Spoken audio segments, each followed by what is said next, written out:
Hi there, welcome to day 23 of 25 days raising awareness of mental health. And today I want to talk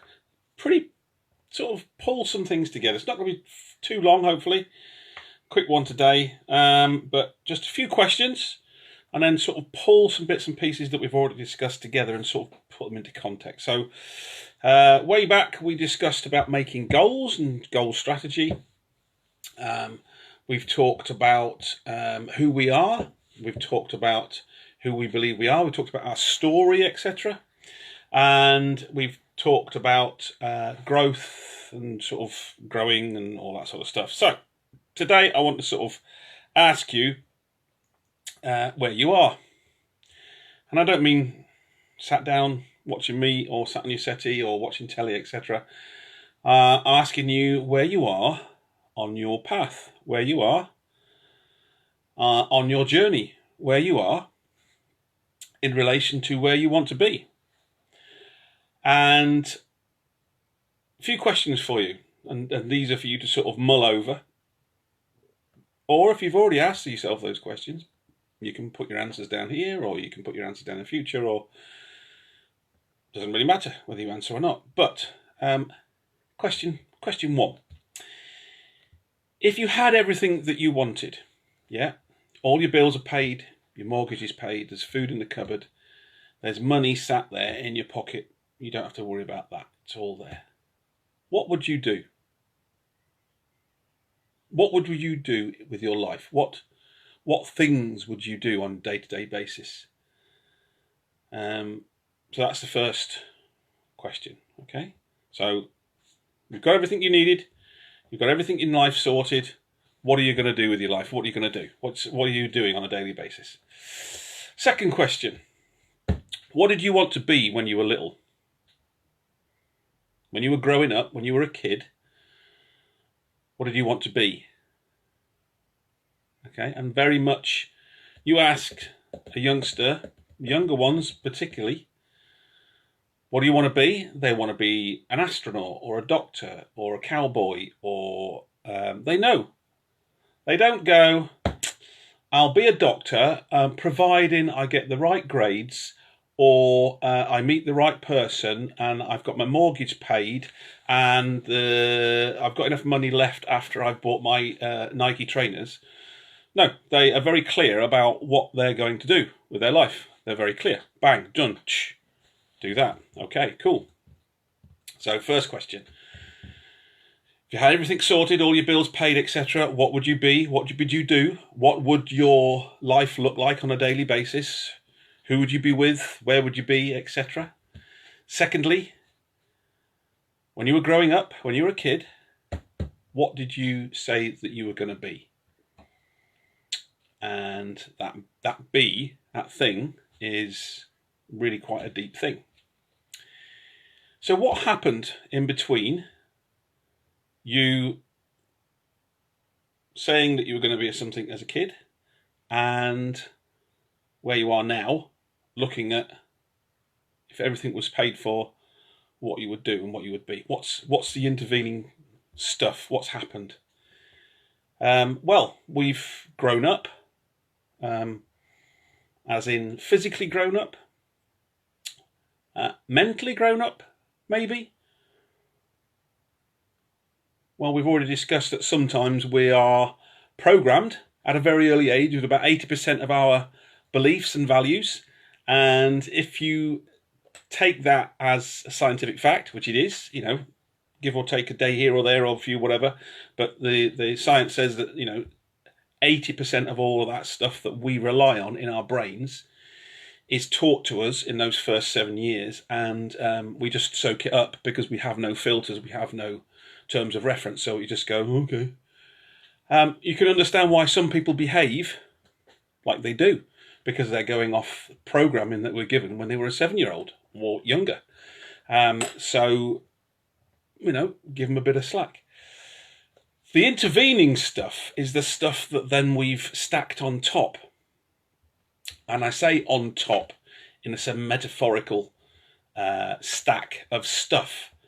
And talking of stuff, what stuff do we value that adds to our dream, our statement of fact when we were growing up saying, I'm going to do this. What's that stuff?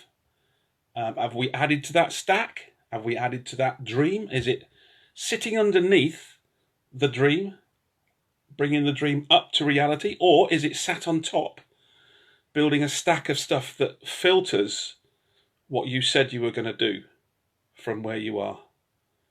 So it's either stacking there, isn't it? Or it's stacking there. So, don't know. Okay, so that's for you to sort of work out, I suppose. And the point being, I posted there the picture about the comfort zone. Okay, so it's very easy for us to get into a situation where we're comfortable, and that's okay, because uncomfortable is uncomfortable, isn't it?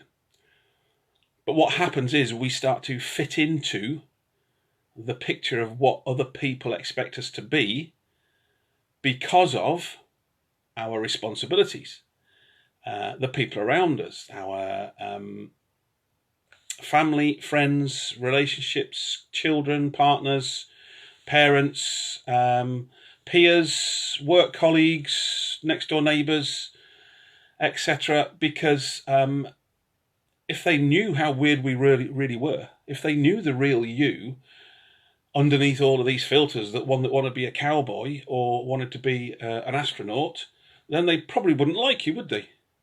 They might think you're weird because you're doing all of these things that are outside the norm.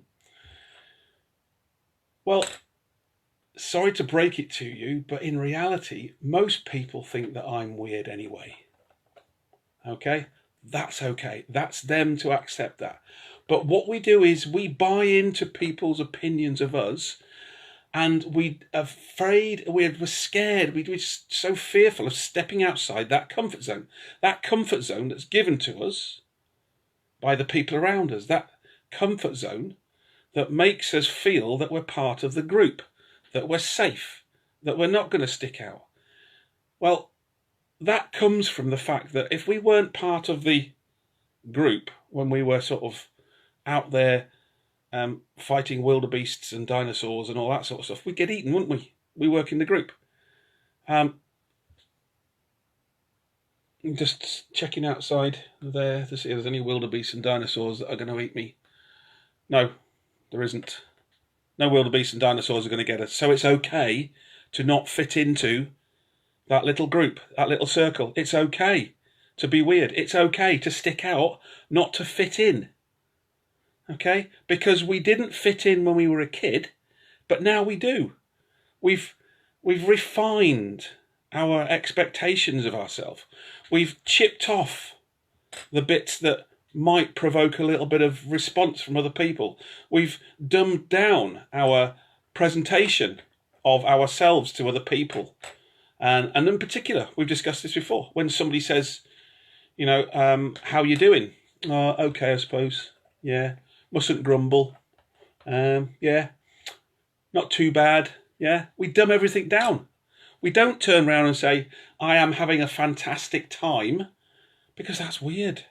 People are going, oh God, he's positive, isn't he? Oh, how horrible that is, being positive all the time.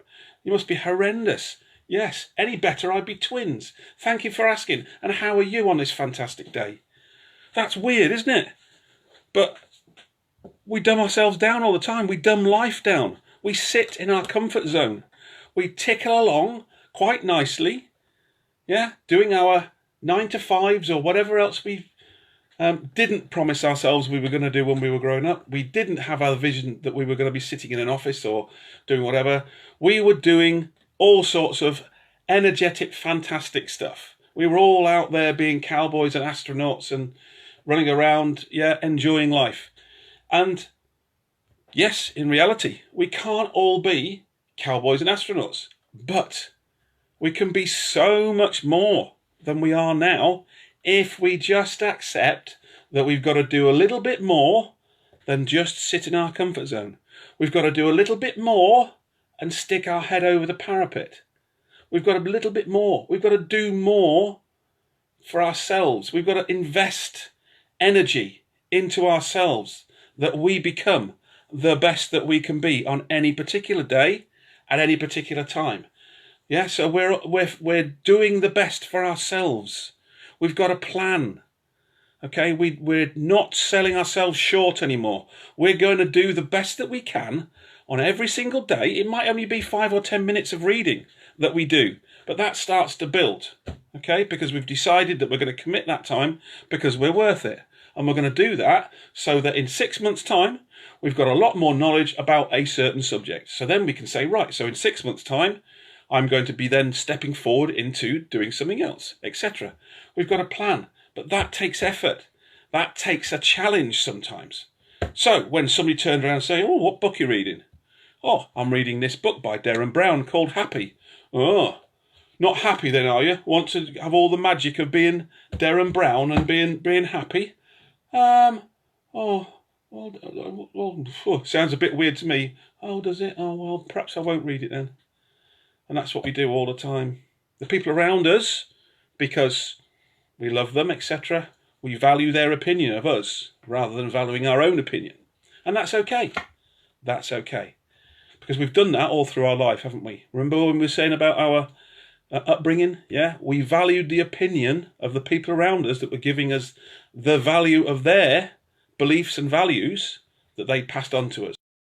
Okay, and we'd honour that because it came from our parents and our peers and our people above us, grandparents, etc. But it doesn't make it right. It doesn't make it right for you. You can still honour it and not have to buy into it. Okay, so go back to the first two questions. First question: if you had everything paid for, had everything done, all the money in the world that you needed, the mortgage is paid, the food's there, what would you do with your life? Second question: if you had everything, sorry, I've done that one. So second question is, when you were growing up, yeah, you decided that you were going to be something. Okay, what was that? Okay, and the third and final question, and this is it pretty much, I'm going to finish this now, is why aren't you doing either of those things?